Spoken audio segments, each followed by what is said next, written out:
Assane Gueye. lii yéenekaay yi xëy altine tey jii dana koy tàmbalee ak observateur mi gis ne lu jëm ci yokkaat diirëb loi d'habilitation ak état d'urgence bi président Macky Sall mu ngi ci xiini mii ni yéenekaay bi bu groupe Futurs Médias ne moom njiitu réew mi dina sax janook askan wi yëkkati kàddu ci njëlbeenu weeru sulet bii nu dëgmal ñaari fan ya ca lay doon Vox Populi moom daanaka jëli la ne ca xelam moom président Sall ndax yéenekaay bi xamle na ne dina yokk état d'urgence bi ak couvre-feu bi ci gàttal mboole mesure d'exception yépp gën caa gàtt weer weneen li waral nag yokk yeeg laalaat yëpp nag mooy mbas mi dugg ci réew mi xalifa bu tedd bi ca Tiwaawan Serigne Babacar Sy Mansour ba tey ci Vox Populi jàpp ne état bi ci xeex bi daf caa démissionné ca nag kilifa du démissionné wàccee loxo ci jamonoy musiba gu yoot askanam Serigne bi ne état bi dafa war a wax dëgg askan wi maanaam feebar bi garab amu ca moytu rek sàmm rek wala faatu rek ci Les Échos kilifa gi di ci baamtuwaat gis-gisam démissionné kilifa yi weesuwul mu ne naan nit ña dund leen ak virus bi déconfinement bi muy laaj lu confinement doon jariñ su dee yëf yi ci jamono yi mu gën a takkarnaase lanu sàkku ci askan wi ñu génnaat loo bépp taxawaay nag ak gis-gis bu Serigne Babacar Sy Mansour moo waral Sud Quotidien xëy wane ko moom ku tedd kii mu wetoog ministre Abdoulaye Diouf Sarr Sud Quotidien ne xalifa ba mu ngay xutba état bu Sénégal lu jëm ci wàllu kër docteur nag ak xeex bee coronavirus ak it dépisté cas contact yi Le Quotidien ne état bi ma ngay jeex beneen xeetu tëralin docteur Malick Diop bu AFP ba tey ci Le Quotidien ne tëralin wi gën benn bi rek mooy confinement jamono yi mbas bi yóbboo fit yépp nag ndeke coowal suuf mu ngi ne kur ci réew mi ci dëkki kaw yi rawatina libération xëy tuddee mbir mi non sax gàcce ga yéene kaay bi ñëwaat ci li lalu ci suuf fës 300 hectares yu nu baaxee kër gi di sédiment donte libération gis na ne gindikook saafara mu ngi xeeñ ci boobee coow kuñ naan Charles Haddad moom ñu ne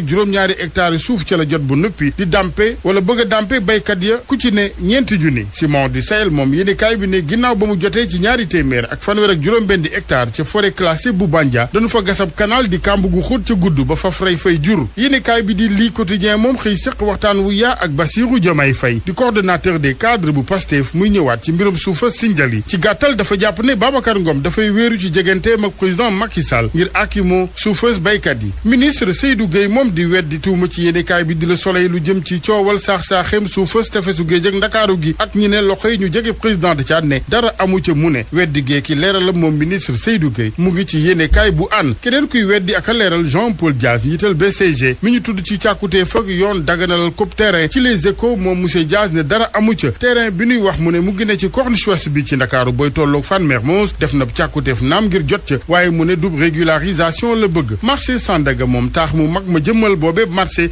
laas ne ajjuma lañu koy daaneel la ci kilifa yi jublu nag mooy tabaxaat ca bërëb ba marché bu méngoog jamono marché buy sàmmal ña fay jaay ak seen i client seen kaaraange ak seen wér-gu-yaram waaye boobee mbébét nag du ñëpp ci ànd am nay commerçant yu taxaw fépp lañu bëgg mooy anam yenn yi teew laata yëkkati gi laas ne kilifa gu tedd gi ca Touba Serigne Mountakha Bassirou Mbacké moom ànd na ci mbébét ak yeesal gi ca woolu na ñaari wàll yi séq boobee réeru La Tribune moom bateau turki bi Senelec loué gaare ko ci waaxi Ndakaaru yi ngir toggam courant la xëyee di centrale électrique turque ñu ne su weesoo koppar yu bari yi mu nuy jural am na lu cay yoot askan wi ci wàllu jafe-jafe yi wér-gu-yaram ay jafe-jafe yi noyyi ak feebaru xol ak yeneen wàllu yoon waa Grand Place xëyee mbiram boo muk soxna si di Binta Camara ca Tamba ci yéenekaay bi Papa Alioune Fall mi ñu toppee boom gi di xamal ëttu àtte bi ne yëf yi du boom waaye accident bu jur bakkan la fitna moo yeewu seen diggante jàppante am mu ne mu bëmax soxna si ci la daanu ca lal ba jiital bopp ba deret ji sotti lu ci mën di am yéenekaay bi xamal nanu ne ñaari fan ci weeru sulet wi ñu dëgmal la dogalab àtte bi enquête yéenekaay moom la mu xëy def ca gëstu tey mooy ñàkk xajwante ci wàlluk diine gi mu gis ne mu ngi màgg ndànk-ndànk ci réew mi ak it ay kilifa yu diine yu nuy ñàkkee worma ak saaga naka noonu lankal ñenn ñi seenub rob ak ay dérapage ci plateau télé yi socio-anthropologue bi des religions di Papa Serigne Sylla moom gis na daanaka ne xajwante gi mu ngi sukuraat Oustaz Alioune Sall ba tey ak yéenekaay bi dafa jàpp ne moom plateau télé yi ak débat yi lañu war a xoolaat naka noonu ñenn cay invité waaye it ña leen di invité maanaam animateurs yi RFM moom juumul ci daa invité saa su ne kii di docteur Aloyse Waly Diouf ndax enquête xëy na dinu ko nataal njàmbaar ga ay jaar-jaaram mandarga yamu baax ca ministère de la santé yéenekaay bi duppe ko serviteur de toutes les causes moom Aloyse Waly Diouf jamonoy pal geeg poste yeneen la mu ciy rëccu rek mu ne mooy li yaayam fekkewul lépp ñu ngi koy ñaanal yoonu lerange ak ndam